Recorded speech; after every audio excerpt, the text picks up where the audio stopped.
Welcome along then to another big match build-up show, and this episode is sponsored by OneFootball. Be sure to check out their excellent free app to keep up to date with the latest news, transfers, stats, scores, all in one place. To download the OneFootball app, click the link in the description below this show. So here we are then, Happy New Year, one and all. Let's hope this year is much more prosperous than the last and we can leave 2018 behind. Let's not look back. Saints travel to Stamford Bridge to kickstart our 2019 and hoping to start our year with a bang. So on this week's show then, the final one, I suppose, of our festive fixtures over this set of weeks. And we catch up with our friends across the pond, and despite some disappointing results recently, we're still well and truly all aboard the Hasenhuttl Express. And as for the opposition, we speak to 100% Chelsea for all things Blues, and despite, perhaps some winning ways, it's not all entirely convincing. Hasenhuttl has a clear plan as to what we're doing, and he's been kind of forthcoming with the not the tactical outset, but what that plan is. And so for him to make those changes, I think we can all understand what he's doing. With Hughes, I just don't think we had any kind of real idea what was happening. And so if he's making that selection, it's just he's chucking more guys out there. So it has been very narrow wins. It hasn't been convincing, in my opinion. I feel we've got the results. That's what matters. That is all that matters. You're getting 3 points on the board, you're building it up, but the way we're playing and the way it kind of keeps going, I kind of feel that can only go on for so much longer. And as usual then, the episode is available to download in the card above my head if you're watching on YouTube, or available on most audio platforms, all in the links below the show. So let's get on with this week's big match preview as Saints head to Chelsea.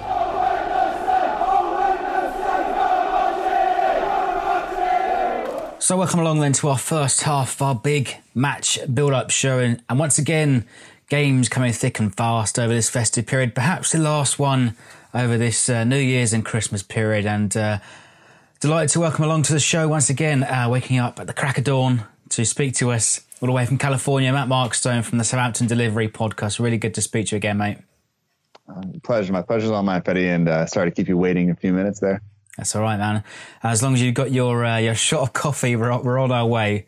I did. We're ready to go. All right. I mean, first of all, let's start upon the a quick review on the Man City game. There's so many things to talk about. Actually, I'm sure you've got a lot to say on your podcast as well. So, quick, promotion. Head over to Matt's podcast. It will come out very shortly. There'll be a link in the description somewhere. But 6 changes to the starting lineup, a debut for under 18 Kane Ramsey, a return to the back 4, inevitably Target as well, a midfield trio of Lemina, Højbjerg, Romeu, and a front 3 of Elyounoussi, Ward-Prowse and Austin. Bizarre selections, I think.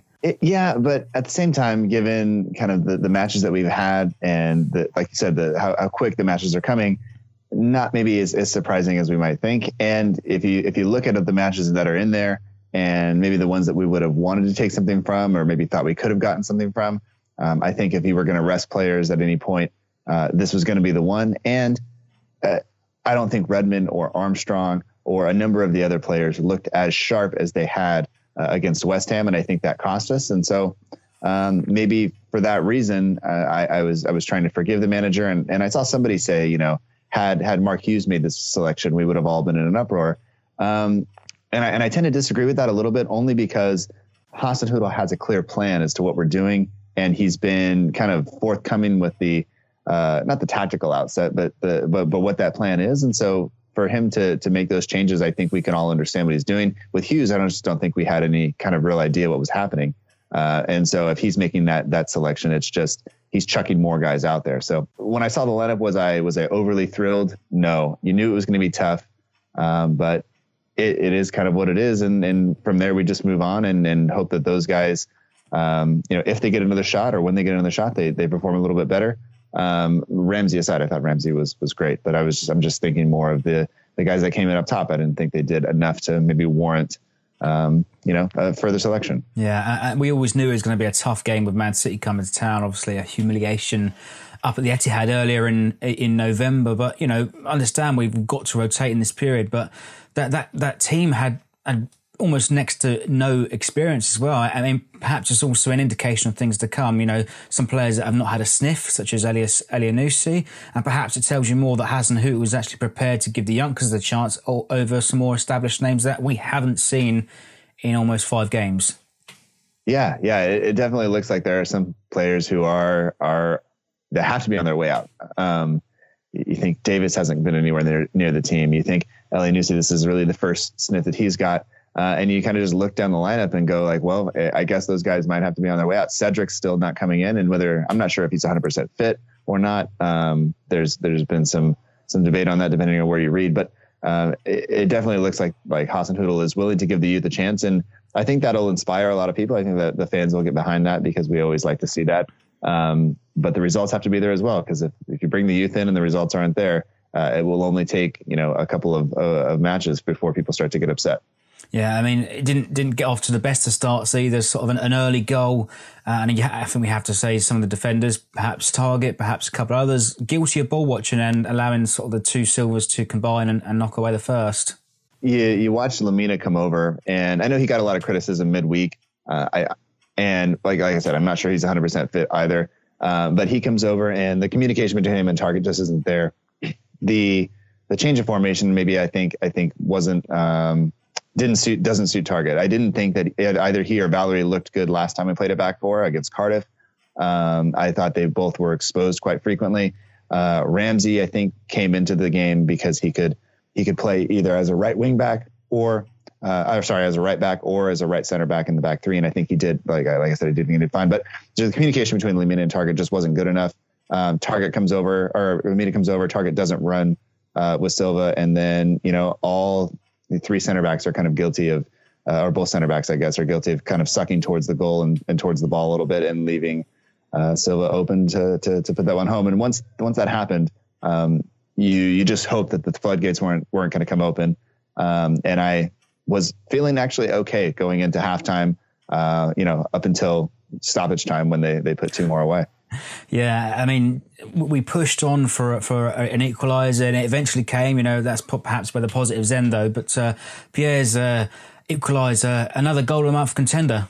Yeah, absolutely, and that, I think that game kind of embodies everything that he brings to the team. There was it's his, not aggression, but it's his kind of awareness to go and pressure and to take the ball and then to not lay it off. I think a lot of players on the team would have looked to play that ball square or play somebody out wide, and he just said, no, I'm going to have a go. And, that ball was blasted into the net, and that was great.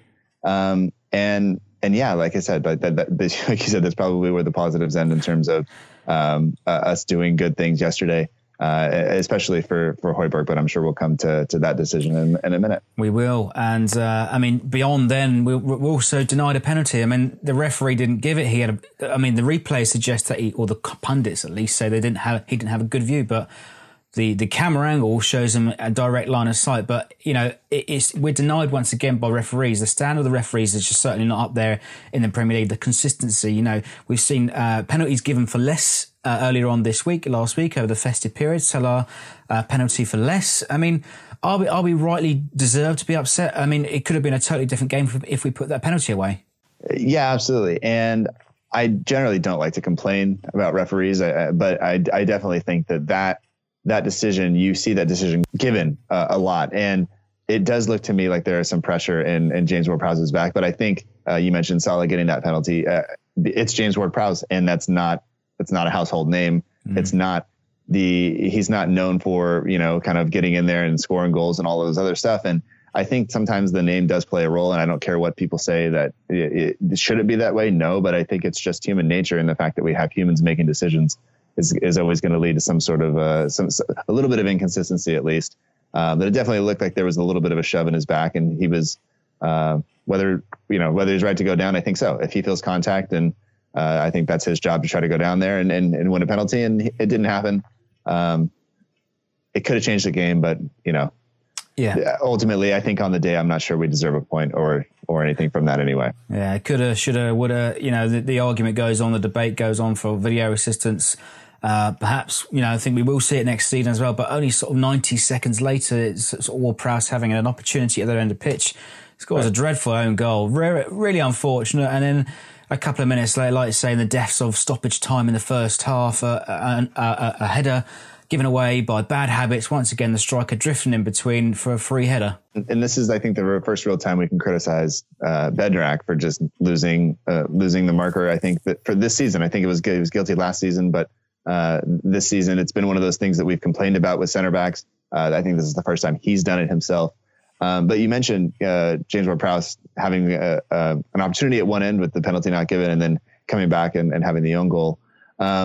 Same thing, similar to Austin. We go down, we miss that chance early on. If he puts that away, that changes the game, and Man City come back and score right away. And I just think that's kind of where Man City is at. I think that's what they would have been looking for. I think they would have been super disappointed as well to concede because they haven't had a clean sheet in something like, I don't know how many games. It seems like it's been forever, but it's but Bednarak, that's unacceptable from him. There's not a whole lot of leadership on that back line, but still the basic defending mistakes, and that's just, it's unacceptable. We can't afford to make mistakes like that. Yeah, and I think it's obvious where we need to address in the January transfer window opening on the 1st. I think there needs to be a leader at the back, a central defender that wants to, take responsibility as well. But I suppose we better just sort of finish off our review on Man City. But a disappointing afternoon, sort of capped from hero to zero. Sorry, should I say? Højbjerg, a reckless tackle, taking out Fernandinho, hands him a red card. That means a 4-match ban. He just got back from a suspension after 5 yellow cards, and he's already served a 3-match ban. So he'll serve 4 matches, and we won't see him now until the end of January. Yeah, that is the most disappointing thing I think that happened yesterday is that card, that decision from him. And I understand that he is, he plays with a lot of passion and things like that, but that's just reckless. And yeah, especially as a captain, you would expect him to be a little bit smarter than that. And I know I saw a lot of fans when the club issued the apology kind of post on Twitter, at least a lot of fans were very forgiving, and I'm there too, but just, this is a run of matches now where we need him on the pitch. And if you're going to be the captain, I think a lot more is expected of you. And yeah, that decision, maybe he's still young, that happens. And so I'll get over it. But for now, I'm a little bit irritated with him, because I definitely think that we miss him in terms of, you look at what that midfield looked like with Lamina and Romeu in there. It's just not as dynamic. It's not the same. I think he does a lot for the team. And so it's going to be a tough run of 4 games for us to get through that. Yeah, and Clive mentioned that actually on our previous preview.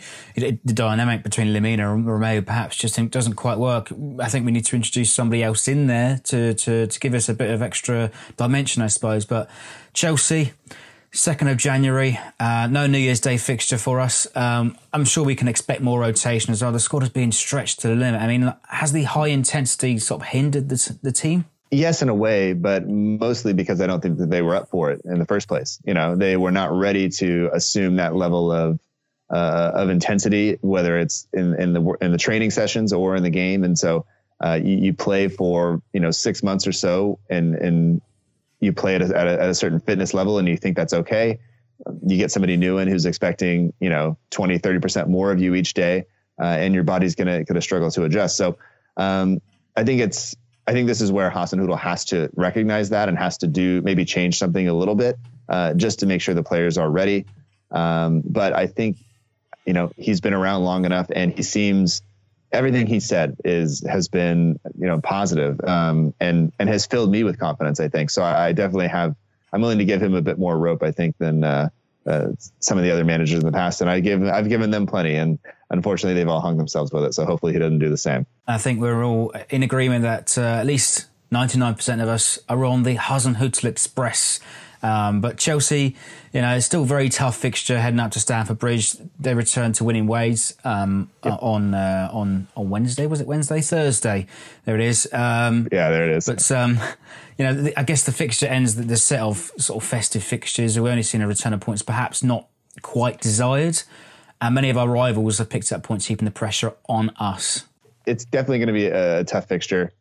Chelsea, I spoke with one of another Chelsea podcast, the London is Blue podcast, for a short preview, and they seem to think that with some of their injuries and stuff that they're probably going to see Hazard move and Willian on the wings, and then you'll have Giroud up front. So that'll be something for our center backs to contend with.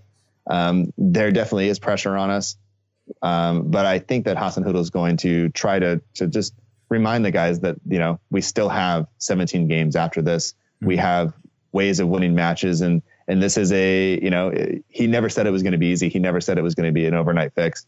And so I think that all based on what the guy is doing in the dressing room and in the locker room.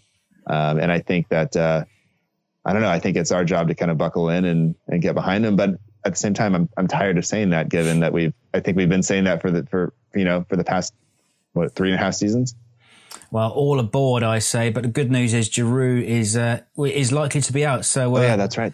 He rolled his ankle against Crystal Palace on Sunday. I should correct myself. That's when we played this week. But how do you think it's going to go then at Stamford Bridge, mate? Well, I don't like to predict us losing, so I'm going to go for a 2-2 draw. All right, I'll take that. A good way to start the new year, I suppose. Happy New Year to everybody, and Happy New Year to you, Matt. And just to remind everybody, hopefully people have subscribed to your podcast, but just to remind us all again.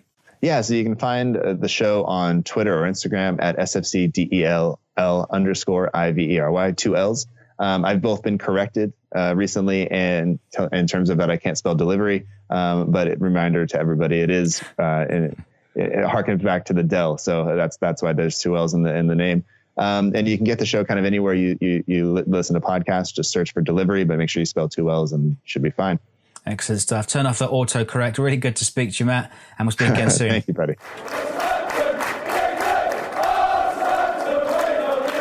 Big thanks once again then to Matt Markstone, the host of the Southampton Delivery podcast. Do make sure you check out his show, subscribe to his social pages, and the episode's coming out fairly soon. So do make sure you check it out, all in the links below or in the card above if you're watching on YouTube. Of course, do let us know if you're all aboard the Hasenhuttl Express, and do let us know your predictions as Saints head to Stamford Bridge. Now it's time then to speak to our opposition to find out all things Blues, and good news for Saints, there will be no Olivier Giroud. So welcome along then to our second half of our big match build-up show, and we're once again speaking to an opposition for this week's Outlook. Day after New Year's Day, still no more traditional fixtures over this festive period, but here with us to tell us all about Chelsea, Louis, 100% Chelsea. Good to see you again. How are you, mate? Hello, I'm not too bad. How are you? How was your Christmas? Yes, very, very, very drunk. You know what it's like. Pretty standard, yeah. I feel that as well. My voice, I'm still feeling a little bit peaky from it because it's always been like a sustained period since Boxing Day as well. So it's all the immune system's kind of gone down. So it's kind of excuse me if I do end up coughing halfway through. But yeah. Well, the squads themselves have, very congested set of fixtures. I think 4 games over this sort of week and a half. Chelsea doing fairly well, but apart from that, a shock defeat to Leicester, but narrow wins elsewhere. How would you fare it so far? To be honest, I think that's just summarised it perfectly. It has been very narrow wins. It hasn't been convincing, in my opinion. I feel we've got the results. That's what matters. That is all that matters. You're getting 3 points on the board, you're building it up, but the way we're playing and the way it kind of keeps going, I kind of feel that can only go on for so much longer. We played Crystal Palace before you guys, and for me, I don't think we were very convincing at all. I don't think that we had any massive impetus going into the game, and it's the thing I'm finding at the minute is quite frustrating. Despite getting the results, it's a case of people are too busy wanting to have dainty football and, just getting passed around the box. An interesting stat is that Chelsea, with moves with 10 passes or more, only 18% have found their way into the box. So it's kind of a case of we're not really striving to get into the box. You could put that down to the fact that we don't have a centre forward. Obviously we've been playing false 9, and obviously since Pedro got injured in the Watford game, we've had to play Giroud up top, and then obviously he got injured in the Crystal Palace game. It means Alvaro Morata's going to have to play, which means we're going to be playing with 10 men. So basically, it's kind of a case of it's not. It's it's going to be busy day to look in football, but it's kind of a case of we just need to get the ball in the back of the net now. Let's start then off, obviously, with the recent fixture. You touched upon it just there. Crystal Palace, fresh in the memories. It could have been 3-0, but 2 offside goals from Giroud, and frustrated by large parts of Palace's defence. You know, you're passing it around, you kept a lot of possession. They camped basically 10 men in their own half, and you've got to be satisfied with 3 points without really penetrating. Yeah, I mean, like I said, 3 points is the aim of the game. You know, get the ball in the back of the net, win. That's it. We did that. So obviously it's kind of a case of, you know, if you're getting those points, that's all that matters. But at the same time, like you said, they're camping 10 men in the box. One thing I've noticed this season is teams in the bottom half of the Premier League, and it was happening last season as well, it's kind of the style of play is almost to give the ball to the team that on paper are the better side. So it's kind of a case of we'd sit there and we'd have the ball the whole time. And it happened with Palace, it happened with Bournemouth, it happened with Watford. You know, it's kind of a case of in that Bournemouth and the Cup game I'm talking about, they just said, they went, right then, lads, come on, let's have some of this.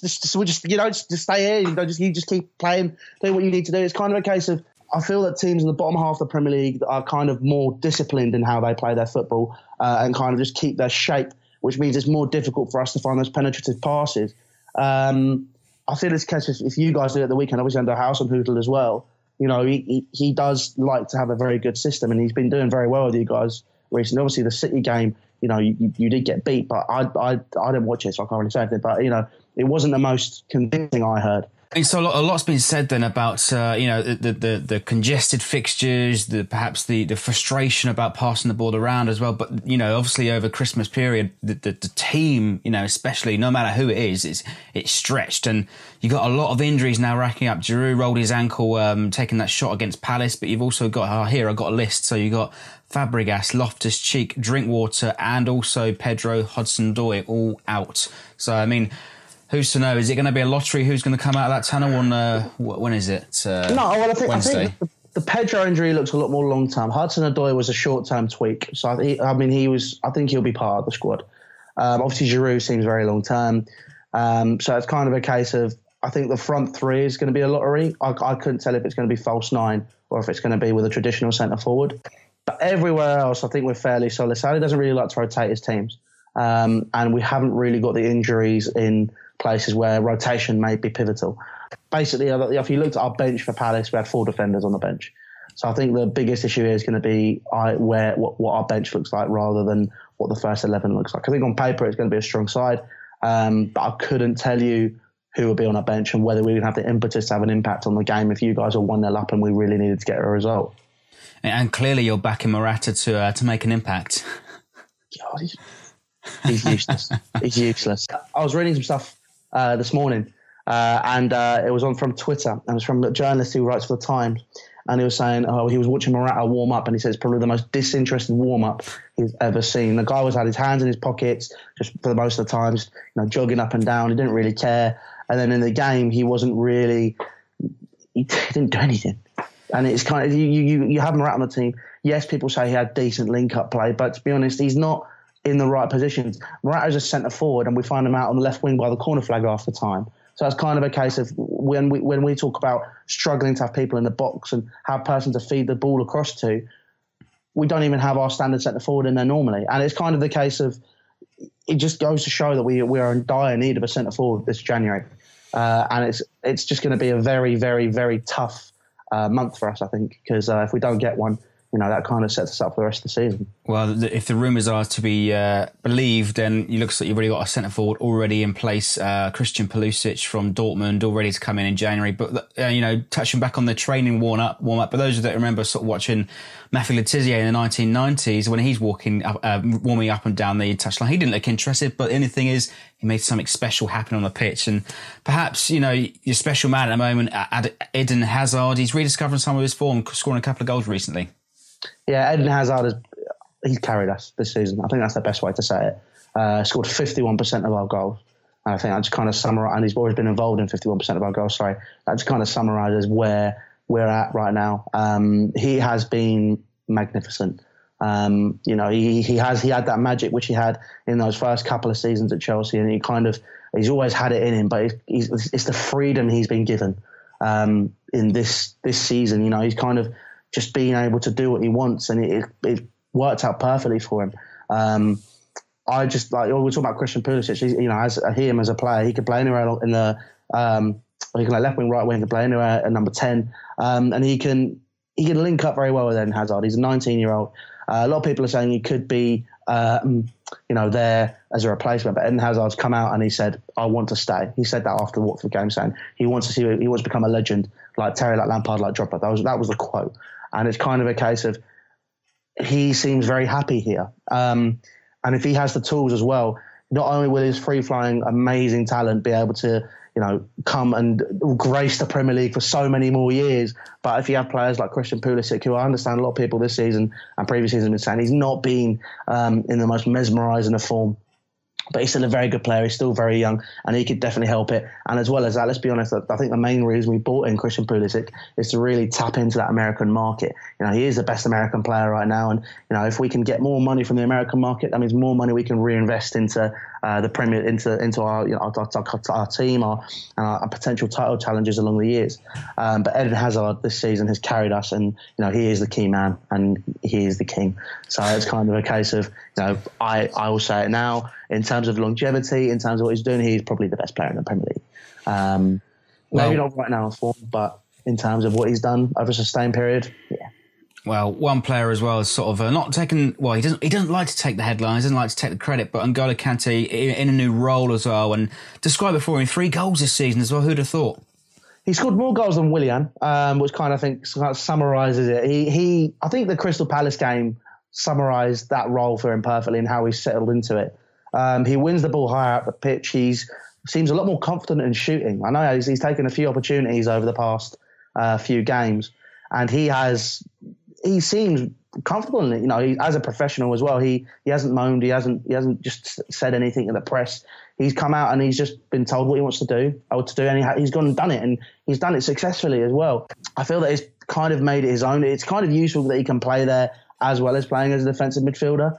Because obviously if you need to have the tools in the game and switch it up and have him sitting, he can do that. But if you want to have him going forward, he is passing the ball a lot better. He is linking up a lot more. And he's taking opportunities, which is what you'd expect Ross Barkley and Ruben Loftus-Cheek to be doing. And, Loftus-Cheek has done that. Barkley, not so much. But, he has been very key in this system in N'Golo Kante. And I feel like where he's faced a lot of criticism, he's also been much of an unsung hero. There's been games, for example, where he's won the ball high at the pitch. A Man United game, for example, he's won it off a Man United player and put the ball straight through for us to score. But he's only been able to do that because of where he's been on the pitch. And he has been amazing this season. But when's N'Golo Kante not amazing, to be honest? Well, all that being said then, mate, after all that, injuries galore, sort of Eden Hazard is the king quotes. You just said it. But how do you think it's going to go Wednesday night? You know what I'm like. After saying all this positive stuff, I am a natural pessimist. I'm still worried because you've still got a new manager, and I feel that new manager high is still there, even though you lost to Manchester City. You have a good enough squad. It is a very good team, and there's no doubt about that. But I feel we might just edge it, but that's because, like I was saying, I feel like you guys might be defending a lot more, keeping your shape to try and get the points, and we'll be the ones trying to break you down. So I think we might just do it. And I think we'll beat you 1-0. It's only been 1 goal margin, so I'm gonna take that. It won't be like it was down at your place, I doubt. All right, well there you have it then, Louis. We can find you on all the usual platforms: YouTube, Twitter, Facebook. Thanks for speaking to us again, mate. Thank you for having me. Huge thanks again then to Louis from 100% Chelsea. Be sure to check out their match reactions after the game and head over to their social pages, their YouTube channel, for all of that. But that does wrap up this week's big match build-up show. We'll be back later on this week as we preview our trip to Derby County in the 3rd round of the FA Cup, and hopefully contemplating and reviewing the first win of 2019. So thanks for watching. Thanks for listening along. Do let us know if you're heading to Stamford Bridge and your score predictions. Come on, you Saints.